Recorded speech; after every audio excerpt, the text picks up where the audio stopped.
Welcome to my channel. When is come to smartphone camera, मतलब smartphone camera की बात करें तो वहाँ पे नंबर बहुत बड़े रोल निभाते हैं, है ना। जैसे कि नंबर ऑफ कैमरा मान लो या नंबर ऑफ मेगापिक्सल, है कि नहीं। जहाँ पे बात है स्मार्टफोन की, वहाँ पे आपको पता है आईफोन जो होते हैं वो one of the superior camera के साथ आते हैं, मतलब उसका कैमरा सबसे बेहतरीन होते हैं। तो आईफोन में अभी तक जो 3 ही कैमरा यूज हुए हैं, जैसे कि आपको पता है आईफोन 7 प्लस जो है वो पहला मॉडल था, उसमें डुअल कैमरा आते थे, मतलब 12 मेगापिक्सल 2 कैमरा आते थे, एक मेन कैमरा और टेलीफोटो कैमरा। उसके बाद अभी 3 कैमरा आते हैं, तीनों ही 12 मेगापिक्सल के, मतलब मेगापिक्सल के मामले में बहुत कंसिस्टेंट है। अभी 12 मेगापिक्सल आते हैं, भले 3 आते हैं लेकिन 12 मेगापिक्सल आते हैं। तो अब एंड्रॉइड की बात करें, वहाँ पे तो कैमरा की कोई कमी है ही नहीं, है कि नहीं। चाहे वो नंबर्स की बात करो और मेगापिक्सल की। और वहाँ पे नंबर्स की बात करो, पहले एक कैमरा आते थे, फिर डुअल कैमरा, वहाँ पे उसके बाद तो ट्रिपल 3 कैमरा तो कंपलसरी हो गया, भले 2 मेगापिक्सल का क्यों ना हो, है ना।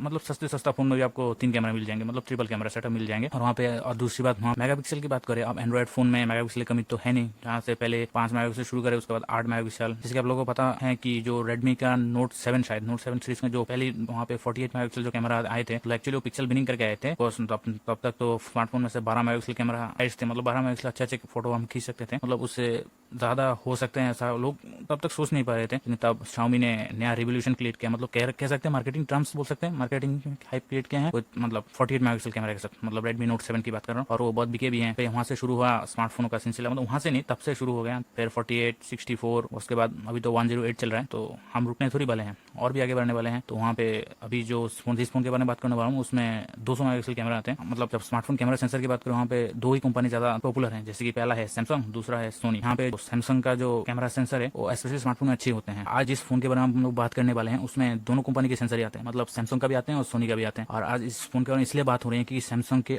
जो 200 मेगापिक्सल के आइसोसेल HP1 जो 200 मेगापिक्सल का कैमरा है, मतलब कैमरा सेंसर जो है उसके साथ आने वाले हैं। मतलब वो अभी तक लॉन्च नहीं हुआ, 11 को लॉन्च होने वाले हैं। और वो जो फोन के साथ आ रहा है उसका नाम है मोटो X30 Pro, मतलब वो चाइना में लॉन्च होने वाले हैं 11 को। अब इंडिया में शायद अक्टूबर के महीने भी आ सकते हैं, लेकिन जो भी है आज हम इसके बारे में बात करने वाले हैं कि उसमें ऐसा क्या फीचर है। मतलब आपको 200 मेगापिक्सल तो है, लेकिन उसके अलावा उसके बाद क्या ऐसा मिलते हैं जो बाकी फोन में नहीं मिलते हैं। जैसे कि आप बात कर लो, जैसे 1 इंच सेंसर भी होते हैं, जैसे कि सोनी के फोन खुद के फोन में आते हैं, कुछ Xiaomi के फोन में, Xiaomi के साथ लाइका के फोन आते हैं उसमें भी 1 इंच सेंसर आते हैं। उसके कंपैरिजन में कितना बेहतर है उसके बारे में जानने वाले हैं। उससे पहले हम उस फोन की स्पेसिफिकेशन के बारे में जान लेते हैं, उसके बाद कैमरे के बारे में जानेंगे, है। तो फिर चलिए डिस्प्ले की बात करें। स्मार्टफोन सबसे important, one of the important जो है डिस्प्ले की बात करें, वहाँ पे वही मोटोरोला का सबसे फेवरेट, जिसमें मोटोरोला के जितने भी फ्लैगशिप होते हैं, चाहे वो मोटो H20 चलेगा, मोटो H30, सब में 6.7 इंच के स्क्रीन आते हैं। और यहाँ पे जो मोटो X30 Pro की बात करें तो वहाँ पे 6.7 इंच सुपर एमोलेड डिस्प्ले आते हैं, जिसका पीक ब्राइटनेस है 1300 नेट्स, मतलब ऑटोमेटिक में उसमें 1300 नेट्स तक जा सकते हैं और मैनुअल में 1000 नेट तक जा सकते हैं। और उसमें रिफ्रेश रेट की बात करें, ऑफकोर्स मोटो उसमें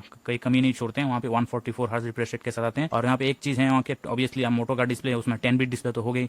और यहाँ पे जो स्पेशलिटी है ना वो है सबसे कलर एक्यूरेट डिस्प्ले, क्योंकि वहाँ पे DCI-P 100% कलर ग्रेमेट के साथ आते हैं। मतलब ज्यादातर फोन 93-94% के साथ आते हैं, लेकिन इसमें 100% कलर ग्रेमेट के साथ आते हैं। आउटडोर में कोई दिक्कत तो होनी नहीं वाला, लेकिन मेरा जो रिकमेंडेशन रहेगा, ज्यादातर जितने भी फोन होते हैं ना आउटडोर में ऑटोमेटिक में यूज करना चाहिए। तो उसमें वो ज्यादा पिक ब्राइटनेस से पहुंचने में ज्यादा दिक्कत नहीं होती, मतलब आपको विजुअलिटी में इतना दिक्कत नहीं होती है। क्योंकि कभी कभार ऐसा होता है ना, हम मैनुअली जितना भी ब्राइट कर दो वो उतना ब्राइट नहीं पहुंच सकते। जैसे कि अभी मैंने बताया कि उसमें मैनुअली आप 1000 नेट तक पहुंचा सकते, ऑटोमेटिक उसमें 1300 नेट तक पहुंच सकते हैं, है कि नहीं। तो इसीलिए जो आउटडोर फोन यूज करें तो उसमें आप ऑटोमेटिक ब्राइटनेस और एडेप्टिव ब्राइटनेस कह सकते हैं, अलग अलग फोन अलग अलग नाम होते हैं, वो आप यूज कर सकते हैं। सेकंड थिंग जो है प्रोसेसर, ऑफकोर्स वो लेटेस्ट एंड ग्रेटेस्ट होगा, वो फ्लैगशिप है, उसमें लेटेस्ट एंड ग्रेटेस्ट स्नैपड्रैगन का 8+ Gen 1, वो अच्छा प्रोसेसर है, मतलब उतना हीट नहीं होता जैसे कि 8 Gen 1 की तरह। और उसका क्लॉक स्पीड की बात करें, मतलब आर्किटेक्चर की बात करें, जो पहला कोर है वो 3.2 गीगाहर्ट्ज में क्लॉक है, जो Cortex X2 के आर्किटेक्चर में बना हुआ है। बाकी जो 3 कोर होते हैं वो क्लॉक है 2.75 गीगाहर्ट्ज में, और जिसका आर्किटेक्चर है Cortex A710, मतलब 710। लास्ट जो एफिशिएंसी कोर कहते हैं वो क्लॉक है 1.8 गीगाहर्ट्ज में, और जिसका आर्किटेक्चर है A510, मतलब 510 है। 8 Gen 1 से कंपेयर करो इतना ड्रास्टिक चेंज तो नहीं, आपको होगा ही नहीं, क्योंकि उसका प्लस वर्जन है, थोड़ा ओवरक्लॉक वर्जन है इसका। तो स्पेशली जो स्नैपड्रैगन 8 Gen 1 है वो सैमसंग मैन्युफैक्चर करते थे, और जो 8+ Gen 1 है उसका कॉन्ट्रैक्ट TSMC के पास है। और इसकी जीपीयू की बात करूँ, वहाँ पे Adreno 730 जीपीयू करते हैं। तो स्पेशली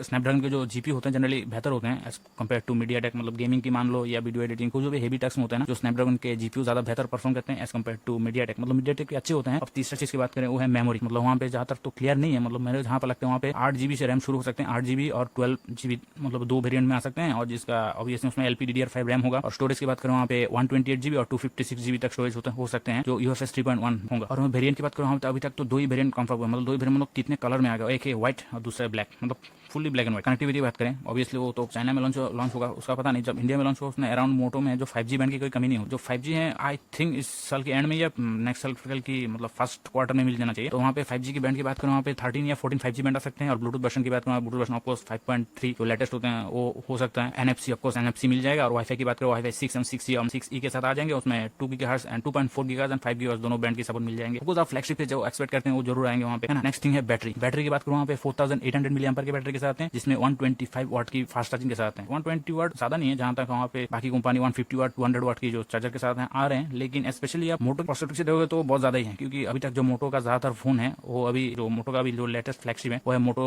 H30 Pro, उसमें 66 वाट की फास्ट चार्जिंग के साथ हैं शायद। तो उस हिसाब से तो बहुत ज्यादा ही है ना। और वहाँ पे और एक स्पेशलिटी ये है कि उस फोन में आप 50 वाट की, वो तो चाइनीज वर्जन में है लेकिन ग्लोबल वर्जन का पता नहीं, लेकिन जो चाइनीज वर्जन है उसमें 50 वाट तक वायरलेस चार्जिंग सपोर्ट करेगा और रिवर्स वायरलेस चार्जिंग भी सपोर्ट करेगा शायद। ये तो जो फीचर्स हैं जो जनरली जो मैटर करते हैं, डिस्प्ले, प्रोसेसर, मेमोरी, कनेक्टिविटी, ये सब। अब जो है जिसके लिए ये कैमरा कॉस्ट, इसमें ट्रिपल कैमरा सेटअप आते हैं। जैसे कि मैंने बोला ट्रिपल कैमरा कॉमन होते हैं, मतलब एंड्रॉइड की बात कर लो या आईफोन की बात कर लो, ट्रिपल 3 तो होने चाहिए, भले ही 2 मेगापिक्सल की क्यों ना। यहाँ पे जो प्राइमरी कैमरा है वो सैमसंग की तरफ से आते हैं, सैमसंग आइसोसेल HP1 जो 200 मेगापिक्सल का कैमरा है। और दूसरे कैमरे की बात करें वो है 50 मेगापिक्सल, जो मैक्रो फोटो भी ले सकते हैं। और जनरली वो अल्ट्रा वाइड के साथ आते हैं, उसमें ऑटो फोकस भी आ जाते हैं, इसलिए वो मैक्रो भी ले सकते हैं। और तीसरा है वो है टेलीफोटो लेंस, में आप पोर्ट्रेट ले सकते हैं, जिसको पोर्ट्रेट लेंस भी कहते हैं बहुत लोग। वहाँ पे 12 मेगापिक्सल का पोर्ट्रेट लेंस है, जो उसका सेंसर का नेम है वो है सोनी IMX663। और फ्रंट कैमरा की बात करें वहाँ पे 60 मेगापिक्सल के फ्रंट कैमरा हो सकते हैं, जहाँ पे आप 4K वीडियो रिकॉर्ड कर सकते हैं। मतलब जो मोटो के फोन में ना कोई फीचर्स की कमी नहीं होती, बस थोड़ा कैलिब्रेशन की कमी हो जाती है, नहीं तो बाकी सब सही है। 60 मेगापिक्सल का फ्रंट कैमरा, अच्छे से अच्छे सेल्फी ले सकते हैं, है कि नहीं। और हम लोग बैक कैमरा की वीडियो रेजोल्यूशन की बात करो, आप 8K 30 FPS तक रिकॉर्ड कर सकते हैं। जनरली 8K जो है 8K जो फाइल होते हैं वो बहुत बड़े होते हैं, और 8K फाइल कितना कंप्रेस करके वो आप सेव करते हैं उसके ऊपर भी डिपेंड करते हैं। मतलब जो ऑप्टिमाइजेशन कहते हैं ना, जो मैंने बोला जो मोटो का जो उसमें थोड़ा अभी तक मतलब फोटो सेंसर्स तो अच्छे होते हैं, लेकिन वो कैलिब्रेशन थोड़ा गड़बड़ होती है। तो ये देखने लायक चीज होगी कि 8K को कैसे कर सकते हैं। जैसे कि सैमसंग S22 अल्ट्रा या S21 अल्ट्रा में भी 8K रिकॉर्डिंग आते हैं, वो जनरली अच्छे तो होते हैं, क्योंकि सैमसंग का जो कैलिब्रेशन होता है जनरली अच्छे होते हैं, तो मोटो में उतना अच्छे नहीं होते। प्राइमरी कैमरे की और कुछ स्पेशलिटी की बात करें, जैसे कि 200 मेगापिक्सल सैमसंग आइसोसेल HP1 के कैमरे की कुछ स्पेशलिटी बात करें, वो जो है ऑफकोर्स उसमें स्पेशलिटी के नाम पे तो नंबर्स हैं, जैसे कि 200 मिलियन पिक्सल बहुत ज्यादा होते हैं, 200 मिलियन पिक्सल्स है ना। पहले 108 थे, अब 108 से सीधा 200 मेगापिक्सल का इतना डिपेंड नहीं करते। मतलब जनरली स्मार्टफोन कैमरा छोटे होते हैं और उसका पिक्सल को फिट करना बहुत मुश्किल होती है। और 200 मेगापिक्सल कैमरा का एक मतलब हाई मेगापिक्सल होता है, एक बेनिफिट ये है कि वो जो डिटेल्स होते हैं ना पिक्चर में वो ज्यादा होते हैं, चाहे वो वीडियो की बात करो या फोटो की बात करो। वो जो पिक्सल्स होते हैं ना, जो पर्टिकुलर जो पिक्सल साइज होते हैं, जो सेंसर का जो पिक्सल साइज होते हैं, मतलब ओरिजिनल जो पिक्सल साइज होते हैं वो है 0.64 माइक्रोमीटर, जो इस पिक्सल साइज होते हैं, मतलब 200 मतलब इतने करके 200 पिक्सल्स लगे होते हैं उस कैमरा सेंसर में, है ना। तो वो जो पिक्सल्स होते हैं वो जब डे लाइट में, मतलब अच्छे खासे जहाँ पे लाइट होते हैं वहाँ पे जब फोटो या वीडियो लेंगे तब वो इतना मेगापिक्सल में शूट करेगा, मतलब वो जो पिक्सल साइज है वो उतना भी रहेगा। जब आप नाइट मोड में शिफ्ट होंगे या कोई अंधेरे एरिया में जाओगे ना, तब वो पिक्सल ना 4 पिक्सल को कंबाइन करके एक पिक्सल बना देगा। जब तब उस माइक्रोन का साइज होगा तब उसको पिक्सल साइज बढ़ा देगा। आपको फोटो के मामले में ज्यादा पिक्सल्स जितना पिक्सल उतना ही बेहतर है कि नहीं। और जहाँ पे वीडियो की बात करें वहाँ पे डिटेल से लेकर बहुत कुछ आईएसओ से लेकर बहुत कुछ मेंटेन करना पड़ता है, इसलिए जब आप वीडियो शूट करने जाओगे, जब हाई रेज वीडियो शूट करने जाओगे, तब वो जो पिक्सल्स होते हैं जो 0.64 माइक्रोमीटर के होते हैं वो 4 कंबाइन होकर 1.28 माइक्रोमीटर बन जाते हैं। तब 1.2 माइक्रोमीटर एक पिक्सल की काम करते हैं, मतलब वो चारों पिक्सल मिलकर एक पिक्सल की तरह कंबाइन होते हैं। जैसे कि पिक्सल 3 तरह के होते हैं, RGB कलर में होता है, रेड, ग्रीन, ब्लू, तो 4 मिलके एक पिक्सल और 4 मिलके एक पिक्सल ऐसे हो जाते हैं। और जब आप डार्क कंडीशन में जाओगे, मतलब रात में फोटो लोगे या वीडियो लगे ना, तो आप एक पिक्सल को बनाने के लिए 16 पिक्सल की यूज करेंगे, मतलब 16 पिक्सल मिलके एक पिक्सल बनेगा। मतलब एक पिक्सल, जैसे कि आप लोगों को पता है एक पिक्सल की जो साइज होते हैं 0.64 माइक्रोमीटर है, और वहाँ पे जो 16 पिक्सल की साइज है, 16 पिक्सल मिलकर जो पिक्सल साइज बनते हैं वो है 2.56 माइक्रोमीटर। वो बहुत ज्यादा होते हैं 2.56 माइक्रोमीटर। तो उसमें ज्यादा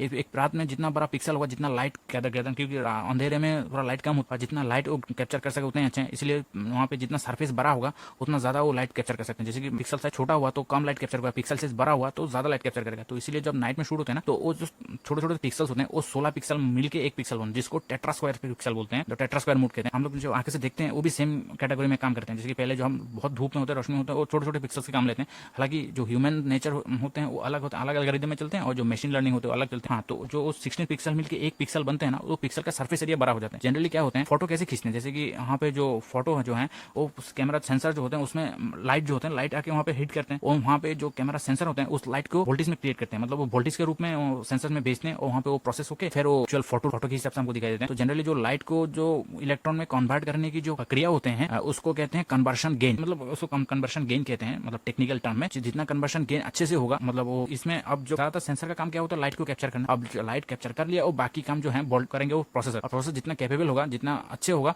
उतना जल्दी वो रिकवर, मतलब वो जल्दी से वो प्रोसेस कर पाएगा, है कि नहीं। तो यहाँ पे जो 200 मेगापिक्सल जो आइसोसेल कैमरा है उसका बेनिफिट ये है कि जो कन्वर्शन गेन होते हैं जनरली जो बाकी सेंसरों में वो मतलब एक साथ एक ही कन्वर्शन में कन्वर्ट कर सकते हैं। मतलब कन्वर्शन के बोलो तो जैसे कि मैं अंधेरे वाले एरिया में गया तो वहाँ पे जो आईएसओ होते हैं जनरली वो हाई हो जाते हैं, मतलब जो पिक्सल्स होते हैं वो हाईली लाइट सेंसिटिव बन जाते हैं। तो इसमें अचानक से कोई अंधेरे में अचानक से कोई लाइट आ गया तो वो ओवर एक्सपोज हो जाएगा, वो पिक्चर बहुत खराब हो जाएगा, है कि नहीं। दूसरी मैं उसका ऑपोजिट भी सोच सकता हूँ, जैसे कि मैं बहुत धूप में शूट कर रहा हूँ, वहाँ पे जो पिक्सल्स होते हैं लाइट के साथ इतना सेंसिटिव नहीं होते, थोड़ा जो है वो थोड़ा कम सेंसिटिव होते हैं। और जो अचानक से वो अंधेरा में पहुंच गए, जैसे कि हम सड़क में चल रहे हैं, जैसे कि बहुत धूप है, बीच में शेडो आ गए, तो वहाँ पे जो है ना वो बहुत डार्क बन जाते हैं क्योंकि वो पिक्सल उसको मैच नहीं कर पाते, मतलब उतना जल्दी कन्वर्ट नहीं कर पाते हैं। तो यहाँ पे जो स्पेशलिटी ये है जो सैमसंग की जो 200 मेगापिक्सल के जो सेंसर है वो जो है दोनों एक साथ होते हैं। जैसे कि उसमें हाफ मेगापिक्सल जो होते हैं वो हाई सेंसिटिव होते हैं, जो मतलब पहला जो फोटो है वो थोड़ा डार्क मोड में लेते हैं, एचडीआर टाइप मान लो, जिसको सैमसंग कहते हैं स्मार्ट आईएसओ प्रो कहते हैं। जो स्मार्ट आईएसओ प्रो में क्या होते हैं वो टेक्निकली एक तरीके का एचडीआर ही होते हैं, लेकिन वो डिफरेंट टाइप में होते हैं। जैसे कि एचडीआर में क्या होते हैं, एक डार्क फोटो लेते हैं पहला जो है पहला पिक्सल, और दूसरा है पूरा ब्राइट फोटो लेते हैं, और उसके बाद बीच में 2-3 और एक फोटो लेते हैं जिसमें कंटिन्यूसली वीडियो हुआ तो आपको सबको पता है वो कंटिन्यूसली फ्रेम होते हैं, तो उसमें अलग अलग शेड में वीडियो कैप्चर करते रहते हैं। मैं फोटो की बात कर रहा हूँ, फोटो में एक डार्क साइड में लेगा जहाँ पे वो डार्क में जितना भी डिटेल्स होते हैं वो कैप्चर कर लेगा। दूसरा जो हाईलाइट होते हैं जनरली पता है कहाँ दिक्कत होती है, जनरली जो हाईलाइट में जो मतलब जहाँ पे रोशनी ज्यादा पड़ती है ना वहाँ पे जो पिक्सल जो है ना वो तब ज्यादा दिक्कत करते हैं, क्योंकि वो डायनेमिक रेंज की बहुत दिक्कत होती है, स्पेशली जो स्मार्टफोन कैमरा होते हैं, क्योंकि उसके कैमरा पहली बात तो सेंसर छोटे होते हैं, ऊपर से मेगापिक्सल की फोटो में मेगापिक्सल मैटर करते हैं, लेकिन जो स्पेशली मैं डायनेमिक रेंज वीडियो की बात कर रहा हूँ, फोटो में तो अच्छा ठीक है एडिट के टाइम पे आप देख सकते हैं, लेकिन जनरली जो वीडियोस होते हैं वो तो आप रॉ में शूट नहीं कर पाएंगे, तो इसलिए उसमें ना डीआर जो है मतलब हाई डायनेमिक रेंज ज्यादा मैटर करता है, वो ज्यादा शूट नहीं कर पाते हैं हाई डायनेमिक रेंज। तो इसमें क्या होता है, तो वीडियो में एक हायर रेंज का फोटो लेते हैं, मतलब हाई आईएसओ में साथ एक फोटो लिया जाता है और एक लोअर आईएसओ के साथ फोटो लिया जाता है। उसके बाद उसको जैसे कि आपको पता है जो